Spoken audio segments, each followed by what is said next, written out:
A, B and C can do a piece of work in 5, 6 and 12 days respectively. If A, B and C work together to complete, then find their separate shares if they will be paid Rs 27,000 for completing the work. இருக்காங்க அப்படின்னா வந்து A, B, C வந்து A வந்து 5 டேஸில் ஒரு வேலையை முடிக்கிறாரு, அதே வேலையை B வந்து 6 டேஸில் முடிக்கிறாரு, C வந்து 12 டேஸில் முடிக்கிறாரு. இவங்க 3 பேரும் ஒட்டுக்கா சேர்ந்து வேலை செஞ்சால் வந்து எவ்வளோ நாளில் வந்து அந்த வேலையை முடிக்கலாம் அப்படின்ற மாதிரியும்.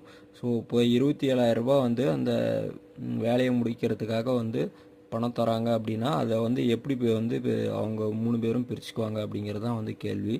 ஸோ இந்த ஏபிசி 3க்கும் வந்து எல்சிஎம் எடுத்தால் வந்து 60 வந்து நமக்கு வரும்.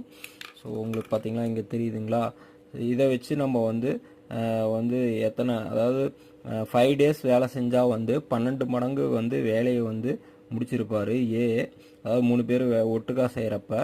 ஸோ அதே வந்து பி வந்து 10 மடங்கு வேலையை வந்து முடிச்சிருப்பார், சி வந்து 5 மடங்கு வந்து வேலையை வந்து முடிச்சிருப்பாங்க. ஸோ அதை வந்து 27,000 ரூபா வந்து நம்ம பிரித்தோம் அப்படின்னா ஒன்றும் இல்லை, 12,000, 10,000, 5,000 அப்படின்ற மாதிரி வரும். அவ்வளோதான் வந்து ஆன்சர். தேங்க்யூ.